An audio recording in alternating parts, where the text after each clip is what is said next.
All right, guys, welcome back to another episode of Things I'll Take It From Here. Today we are talking about Project Hail Mary, and I'm joined by my friend Kelly, who I had to bring on because this is one of her favorite books, so you know she's going to have some opinions. And I'm super excited to have you here, Kelly, and we're going to get into the movie versus the book, the biggest moments, what worked, what didn't work, and y'all, I am feeling under the weather today. Okay. I'm hungover. So if you hear my voice crack, that's why. But anyway, we're going to get into what worked, what didn't, and really if we're team book or if we're team movie. So, Kelly, I kind of want to start first with our first impressions. Tell me, like, after you saw the movie, like, what did you feel? Like, what was your thoughts? I was honestly just really happy that they finally did a movie adaptation of the book. And I honestly did enjoy it. Like, I thought it was a good movie. I thought that they added a lot of humor. I think that they added humanity and, moral and ethical thinking of like what's going on with, Project Hail Mary. Um, and overall, I enjoyed it. My boyfriend, who never read the book, never listened to it, he enjoyed it. And so all around, I think I would give it like a 7 out of a 10. I think that there was room for improvement, but yeah, we can get into that later. But what did you think? I think that's fair. To be honest, I'm not a 7 out of 10 for it. I think I'm more of like an 8, 8.5. And I think that's really because of like the cinematography and like the Mm, score and those kind of things, and not just the story. But hmm um, I don't know. I thought it was a really strong adaptation as well. I think it felt emotional. I think it looked incredible. I think it really centered the relationship between Grace and Rocky really well. And I have to say, Ryan Gosling, like he carried this role. Like I feel like he balanced like the humor, like the fear, the emotional weight of just what made Grace feel so real and grounded. hmm And I thought he was like the perfect cast for this. hmm And honestly, I am really excited to see him kind of step into this sci-fi space because I don't know if you're a Star Wars fan, but he's coming out with the Star Wars project. I did not know that. I did not know So that. I feel like this was like for me, I was like, okay, like now I'm really excited for that project. Yeah. But that was kind of like my thoughts coming into it. I think also I love I just love like when movies use like puppets for characters and they used a puppet for Rocky, hmm and I thought that was really cool too. hmm So for me, yeah, it was closer to an 8.5. You know what? I'm gonna give it a 9 out of 10. Oh, well, I'm gonna now give I it a sound like 9 a out of really 10. harsh critic. I will say that I didn't take it from like the cinematography, like part of it. I didn't think about like the actual like movie parts that person who goes to the movies very often would look into. So I Mhm. didn't, I guess, separate the media between the book and the plot line versus the movie part of it. So I'll give that grace of like why my rating is a 7. I'm really curious if you have a higher rating for the book than you have for the movie. Yes. Yeah. Okay, 100%. interesting. Yeah. Okay, and we'll get into that when we talk about if we're team movie, team book, and why. But I also Yeah. want to talk about kind of like some of the biggest moments in this film, and I'm curious what really stood out to you. I really liked that, like you said, while they were using a puppet for Rocky, he felt real and like the voice actor and the way that Rocky moved, it really added to the effect of feeling like Race wasn't out there with literally a rock. He was out there with like a friend. He was out there with an iridium, like a true another alien species. And so I thought that the movie did a really good job throughout, like keeping Rocky's humor and keeping not even intended humor either, but keeping Rocky Rocky. Like they took him from the book, and I feel like they put a lot of life in him. Mm-hmm. One of my favorite parts of the book where they added into it, honestly, or into the movie, was whenever he like hugged Rocky, and Rocky's like, "What is this? What are you doing?" Like that was one of my favorite parts because while that wasn't in the book, I thought that that added more human nature to their relationship. And so I thought that was like a big scene for me because like, they hugged several times through the movie and I just thought it was really cute. Yeah, and it's really interesting that Rocky is what stood out to you because that's also for me, that's my thing too. I think that like first contact scene was Mhm, like it was such a huge moment and I think the movie handled it really well and it still yeah. felt special and a little funny and I think also also emotional. Mhm, But I also want to talk about another big moment that happened in the movie and also in the book, but a little bit differently in the book, but um Grace being forced into the mission. okay, yeah, I yeah, feel like that reveal that he didn't like willingly choose yeah, to go and was put in that position anyway. I think mhm, that completely reframed his character, as mhm, it did for, readers as well. But there are plenty of people who have gone to see this who haven't read the book. So that was probably like, mhm, yeah, whoa, yeah, yeah, So I feel like that was a really big moment. But yeah, because I think, now it's not just about, he's making this big sacrifice, it's also about survival and then mhm, choosing to do the right thing anyway. yeah, But yeah, I just thought that moment was like really wild in the book and it still was mhm. pretty wild on the screen. No, yeah, and the fact that in the book and in the movie, they did a good job of, like, timing it to where he doesn't find out Mm, until way later into the mission, and that was part of Strat's plan, though, and whenever she was saying, like, "I'm gonna force you to go on this anyway," and he's like, you're killing me," she's saying, "I'm sorry, but by the time you wake up from your coma, you're gonna have the coma amnesia, and by the time you even remember that all of this has happened, you will have already solved it because I believe in you." And yeah, that was just like the very first time I ever read that in the book, I was just mind boggled. Like I had to stop reading. I go, same. she did not do that. But then she justifies it in a way that brings about, you have to think about ethics and morality and how Hmm. much humanity can you give up for yourself to save all of humanity. Like she took that choice on. She knew that she was going to be hated when people found out about it. But she did that because, again, like she kept saying, I'm giving Earth the best fighting chance that it has. That was my viewpoint of it, but Yeah, I want to hear yours. I'm really glad you brought that up. And I feel like and we're actually the next thing we're going to get into is some of the changes from the book to the movie, but on that note, I feel like in the book we got so much more of her Mhm, that I mhm, felt, I mean, she annoyed me in the book and the movie, but I feel like the movie she just felt like more of a villain than she did in the mhm. book. Like she was still a villain in the book, but I feel like you said, there was like the justification, and we got to see that a little bit more, I think, in the book than we did in the movie. Do you agree with that? Yeah, no, I 100% agree that I feel like the movie didn't do Strat justice because in the book, you were introduced to this personality who, right off the get-go, she's like, I'm choosing my team. I'm doing the best thing for humanity. Dr. Grace, you're it. So let's go. And there were so many more interactions in the very beginning of the book between Strat and Grace that set Yeah. up this relationship between them that was weird because he was just like a goofy science guy who she respected a ton. Yeah. And everyone who was part of this mission even said later on during the book, like, I'm sorry, are y'all not together? Like, why are you here? Kind of thing. And he's like, I'm here because I'm a scientist. And they're like, no, there's more to it. Strat actually respects you.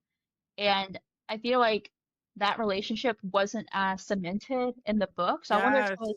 I wonder if some of the cutscenes had that relationship building. That's the part that I was missing from Strat. I felt like she was more robotic than Rocky was in the movie.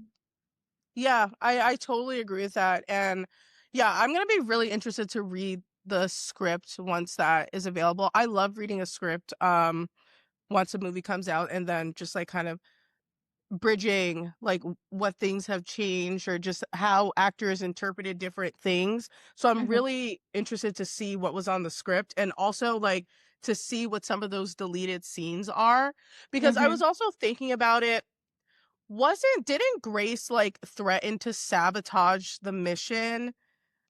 I feel like that Yeah. didn't happen in the movie though.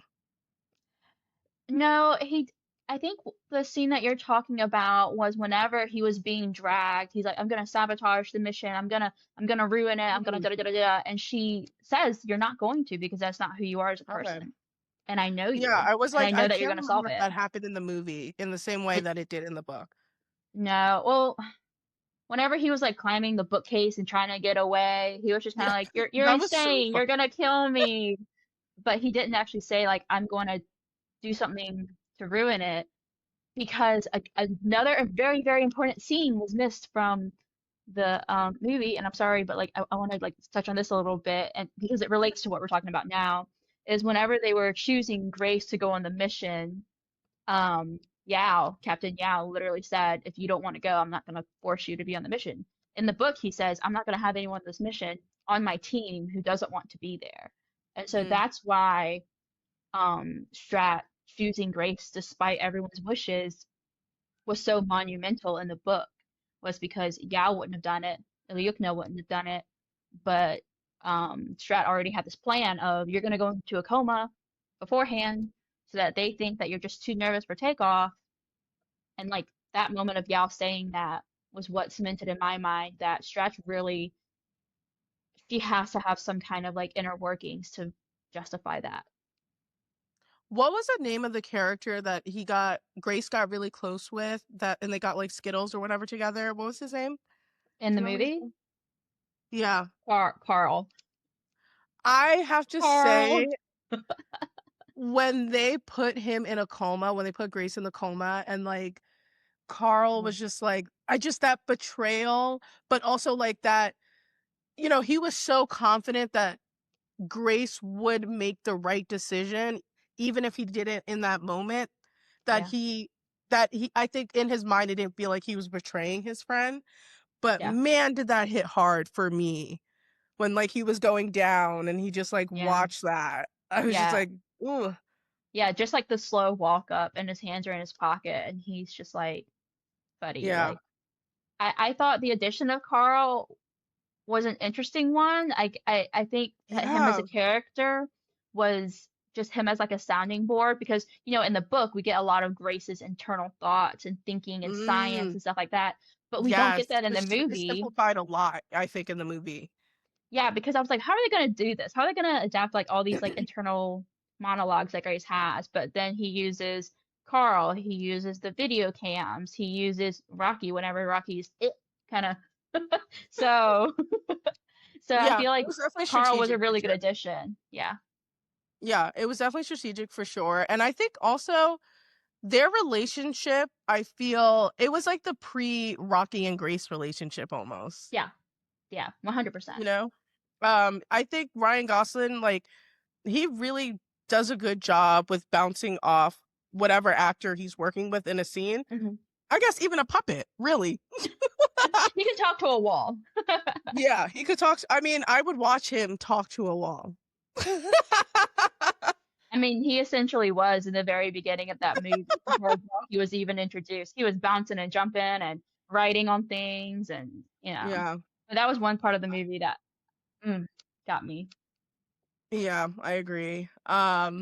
So as I said, I want to kind of get into some of the biggest changes, and we touched upon this a little bit, but I do feel like one of the biggest differences, and I think this is really common with book to screen adaptations, it's just like how sometimes the movie or the show will simplify some of either the science or like behind a book or like let's say like a magical system or things like that. Sometimes they'll Hmm. get simplified for the screen, and I feel like this book had so much science in it, Yeah. like, and yes, obviously the movie did too, but it was very simplified. And then even like now that I think about it, like the Earth storyline, um, we spent more time on Earth, I felt, in the book. Mm. No, that I feel okay. So I would say that I agree with you simply because in the book we got a ton of flashbacks, and those Yes. flashbacks helped. us as readers to understand what Grace was doing and where he was coming from when he was doing XYZ experiment. And I feel like in the movie, you're right, like those details got left out because they Hmm. didn't want a 5 hour movie. Would I have enjoyed a 5 hour movie? Yes, if they had put all those details Oh in my it. God, can you imagine a miniseries? I thought that that's what they were gonna do whenever they announced that Oh something my was God, coming a for mini Project Hail great. Mary. Like, give me all the science, give me all the details, give me all the Graysonisms that are like in his head. Like that's what I really, really wanted from the movie. But I get it. Not everyone's like me, and not everyone will be like happy with an 8 hour movie just talking about a rock in space. I would have, okay? I You and had a me, pet you and rock me. when I was younger, okay? Everyone had a pet Rocky. All right, Even everyone Elmo who has has a a pet rock, Rocco. this is the movie for you if you want to go to space and get stranded. I But mean, come on. I also feel like Grace's isolation felt shorter too. Yeah, That felt a little reduced. yeah, But yeah, I mean, like I said, I think with a lot of book to screen adaptations, which is something I've been talking about a lot on my podcast recently, I think a lot of those tend to have moments where they are streamlining things just so people can follow it a little bit yeah, better. yeah. So, all right, so let's now talk about what worked and what didn't work. And I'm very curious. And again, for those who don't know, Kelli, like, this is her favorite book. So she's going to have some thoughts. She's going to have some Oh strong God. opinions about this. So Yes, I'm yes. just giving the disclaimer now. And I'm going to let you kind of lead this one of what you Okay, think worked and what you think didn't work. okay. So yes, I fell in love with this book back in 2023, and if anyone knows me, they know that I have talked about Project Hail Mary at least once with them, and I have forced so many people to read it. So going Me into this included. movie, yes, Literally, I yes, am me included. yes. Like the second time I ever met Cami, I was like, you have to read this book. I don't care. Um, the thing that the biggest thing that really irked me and what didn't work for me was them making Grace out to be like a psycho, like he lost his mind in space in the very beginning of the book, like the first 5 minutes of the book or of the movie. Um, because in the book he wakes up, has the amnesia, completely forgets everything for a couple days at least, and Right. he doesn't get into the lab for a couple days. But in the movie, he wakes up, he's immediately going up a ladder. He's going into the lab. He's like, what's going on? And then he sees space and he freaks the heck I out. cringed at And that part. but then he finds Ilyukna's vodka and he immediately starts partying it up. And I literally wrote in my notes, I'm like, why is he a drunk hippie? Like, I thought like he looked like a drunk Jesus. yeah, like the long beard, the long hair, and everything. I was I was just like, we like, got drunk Jesus in space. yes, yeah, got that. Yeah, it was, and that was a part that like immediately I was like, this movie I might have to walk out of this movie. Like I might not be able to finish it because I felt like that set him up to be like an unreliable person. But I will give Grace in the movie, thinking that maybe the directors intended it to be like any other person who didn't know that they were in space would act the same way. And maybe that's what their intention was, but knowing in the book how he'd immediately got into the science and he was like, let me figure out where I am. Why is gravity more? Is that not the sun? Like all of that was what made me fall in love with him in the book was because he was so sciencey straight from the get-go. Like, let me Yeah. solve things, let me get to the root of it, not, well, I'm in space, might as well drink myself to silliness. That was the biggest part for me. But then he came through, he buckled down, he got with Rocky, and they did science and they did engineering, and in the end, they saved both their worlds. So that saved the movie for me. It was just the very beginning setup of this movie.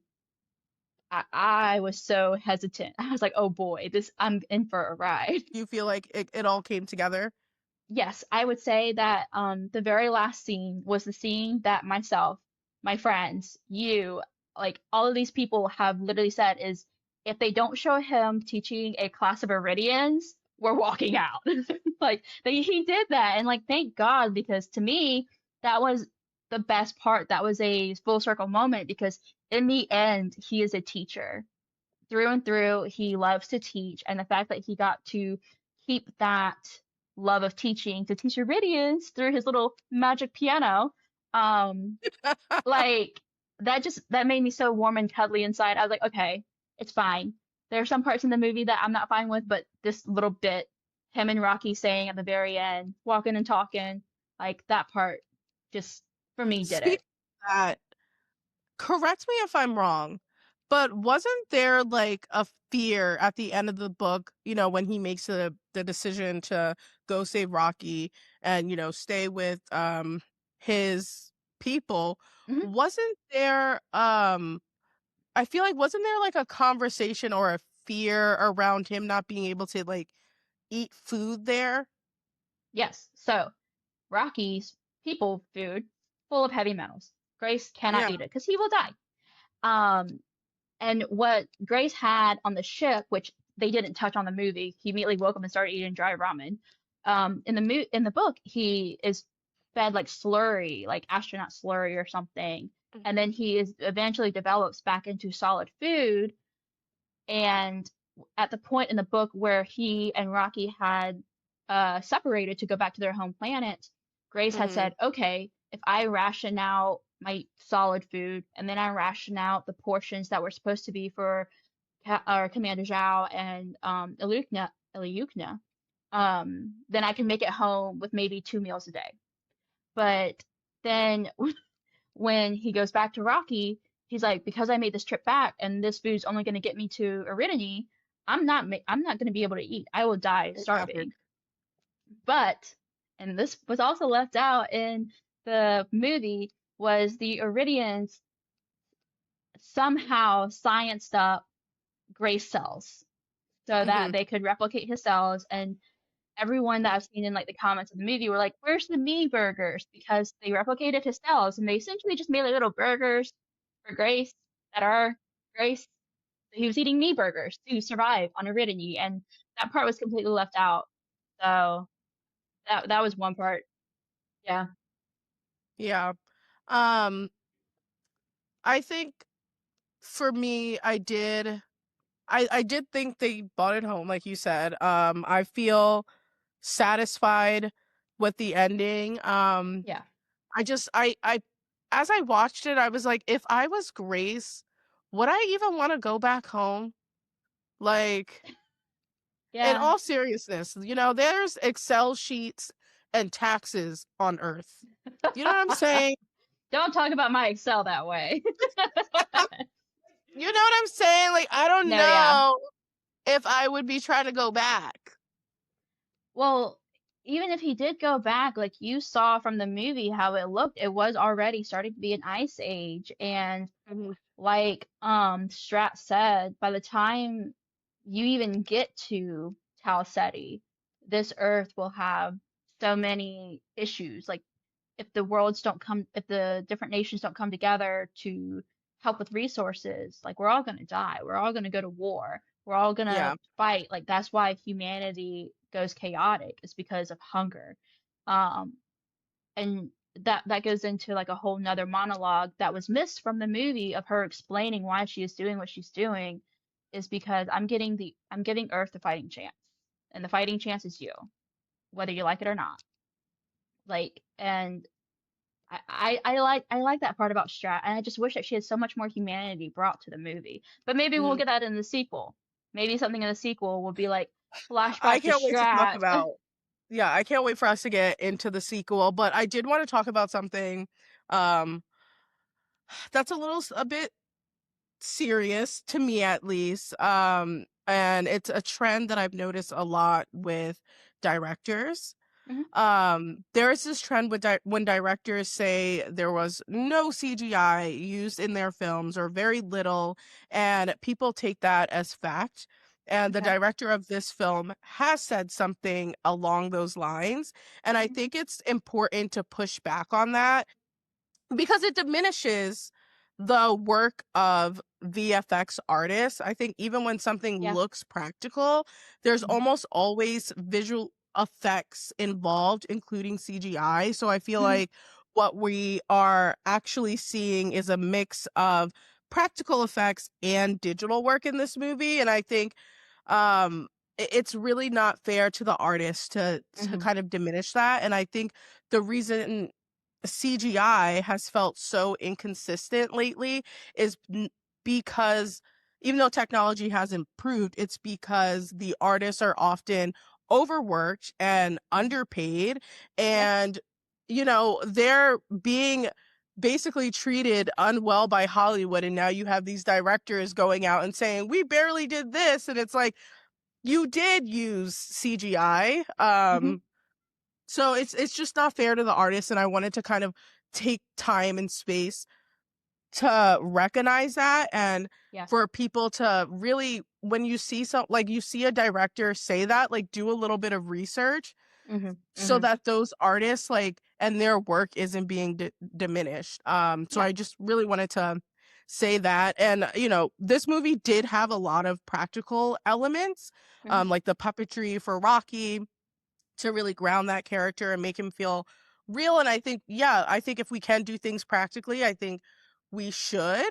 But and I think that worked, but I think we should not frame it in a way that discredits the artists behind the scenes. You know what I'm No, yeah. saying? Like, 100%. Also, it's a sci-fi movie. It would be really, really, really hard to make a sci-fi movie that doesn't include any kind of technology of that kind. Unless you want to do like a stop motion mhm, film, you can do that. It would be really awkward, but if you want to play it that way, then go ahead. But you're totally right. When an artist or anyone is doing any kind of work, give them the flowers, give them the due credit that they deserve because that's hard work, that's blood, sweat, and tears, that's hours upon hours of labor that they're putting into it just to not be recognized. Like, yes, that's a slap in the face. I agree. All right, so now that we've talked a little bit more Mhm. about the movie and about the book, you have to officially say, are you team book or are you team movie? Can I throw in a third option? Sure. I'm team audiobook. Like, Ah, so I'm team book 100%.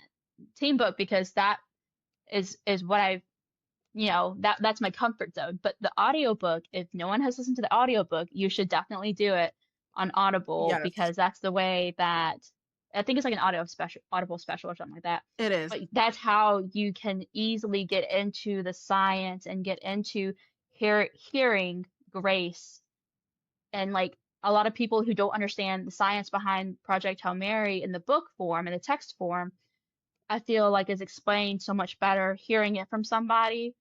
So if it's just book, movie, team book, all the way. But if I can throw in a little like audiobook, audiobook.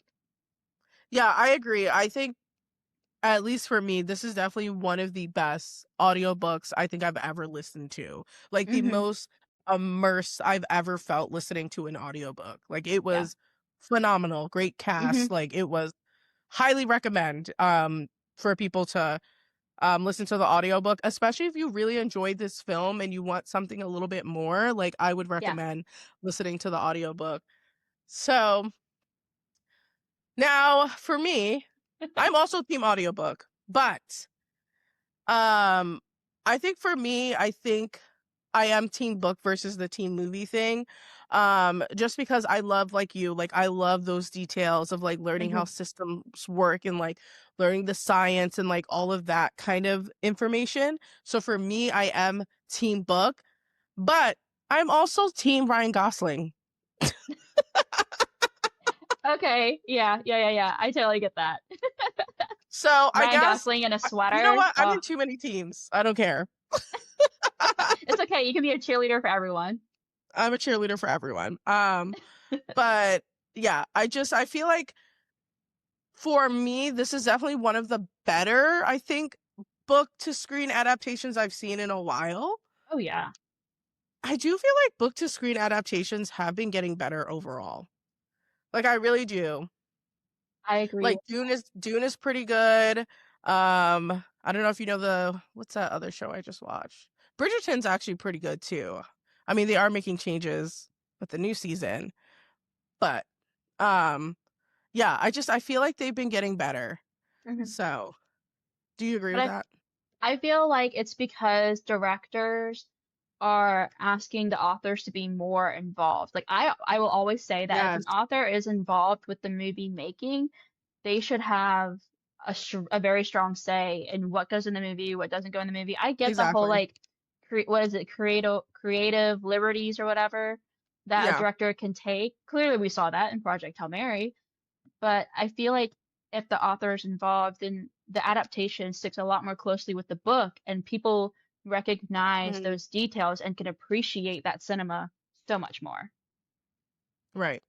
So let's talk about, speaking of book adaptations, let's talk about the news that Andy Weir is going to potentially make a sequel. I mean, it hasn't been confirmed, but Yeah. he said he would be interested. So I don't know if you know, the reason why I call my podcast Things I'll Take It From Here is because I like to spend time exploring stories beyond the screen, beyond the page, and kind of imagine how things could be done differently or Mhm. how things could be expanded on. So it's like, thank you to this, writer, thank you to this director. And I'm going to take it from here and say, this is how what I want to see or Mhm. expanded or what direction I want to see them go in, what I want to see explored more. So with this potential sequel announcement, what would you like to be the focus of that? I feel like we got a nice wrap up of what was happening on Aridany with Grace and Rocky and the Iridians. So now I kind of want to go back to Earth. I want to see how Earth takes the Talmiba, how Earth handles the Petrova line.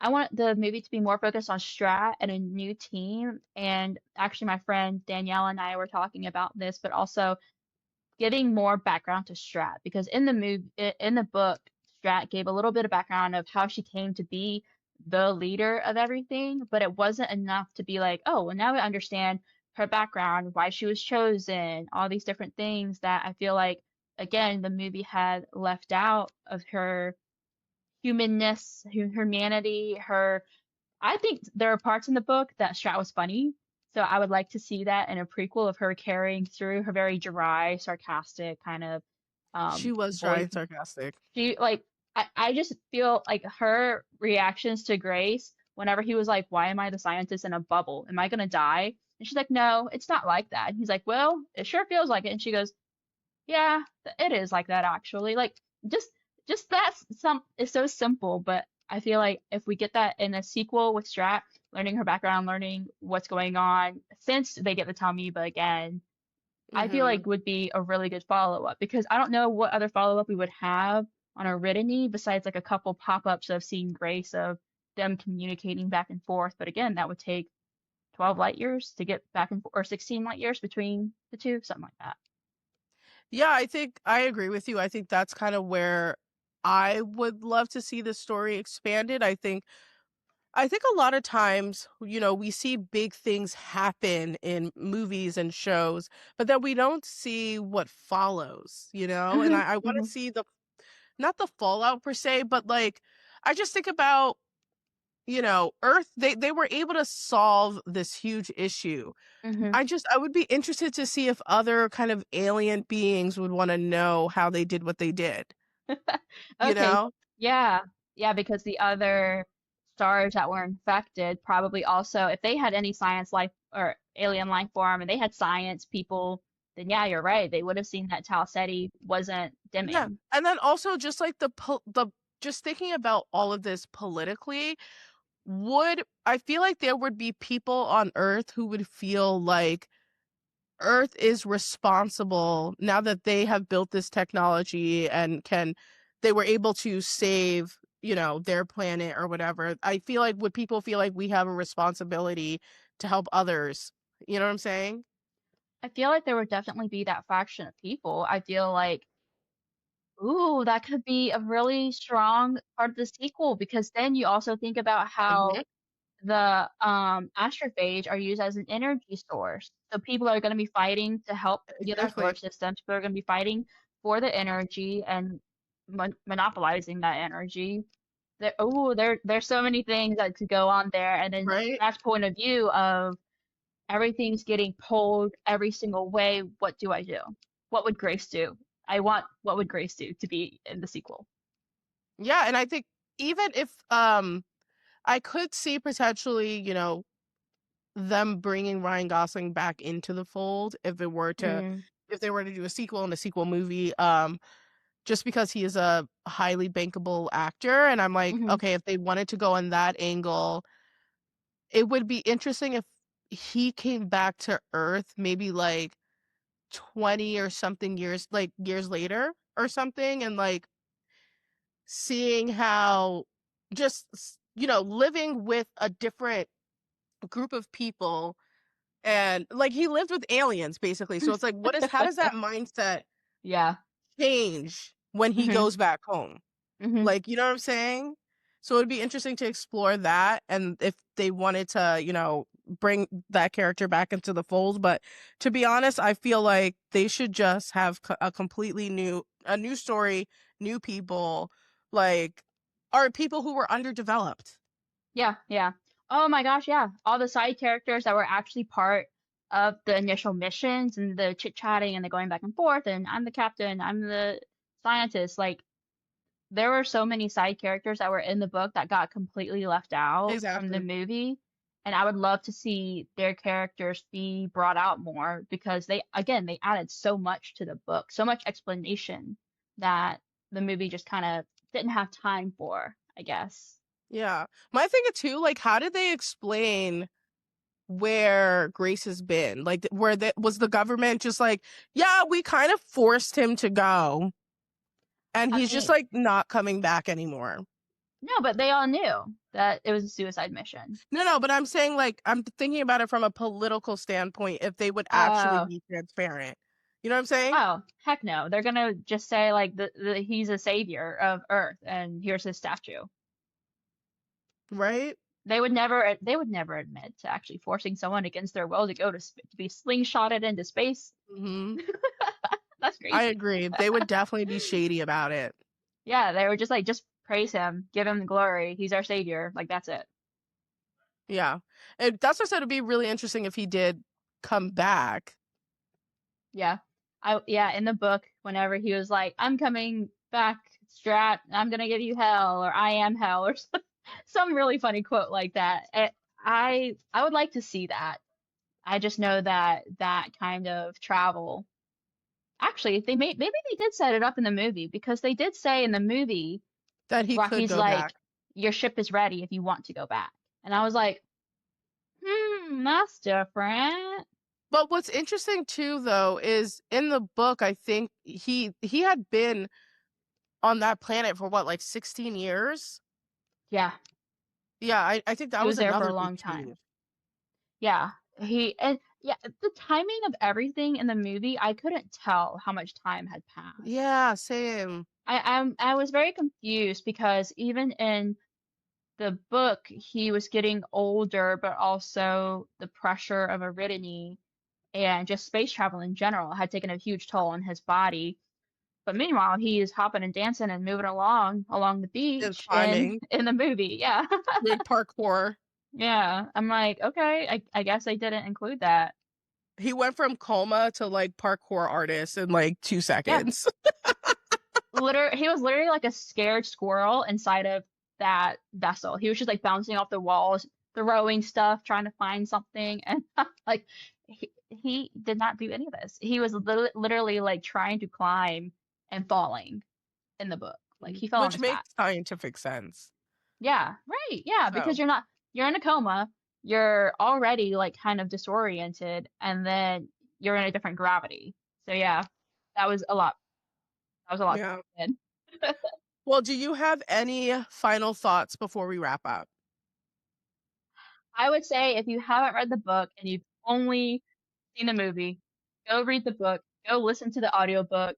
I promise, promise, promise that you will enjoy it. Andy Weir is a great author. He has other Mhm. books that are super awesome that if they ever turn those into movies, I will be watching it. And you can bet your Well, did you hear he sweet wants to britches. cast Jenna Ortega? He wants Jenna Ortega and what's his book with that starts with the A? Artemis. Artemis. He wants Jenna Ortega to do that one. And I she's been didn't doing know them. that. She has 2 sci-fi films that are coming out in the next couple years, so I'm like, that might be a good fit. I would love to see it because I genuinely enjoyed Artemis so much. Oh my gosh, you just made me so happy. Now I have that to look Yeah. forward to. He said that is his dream cast is Jenna Ortega. She would be fantastic in the role of Jazz. I truly believe that. Yep, that's what he said. Yep. Yeah. But yeah, thank you so much for joining me on this episode and just being a part of this conversation. I hope that you come back for another talk. Thank you everyone for listening. Make sure you follow, subscribe, and stay tuned for my next episode. And make sure you're following me on Instagram at takeitfromhere.media. I just rebranded, so I'm glad that I didn't mess that up. And I will also be posting a little bit of a more detailed review for this movie. And yeah, thanks you guys again for listening to us, and I'll see you next time. Bye.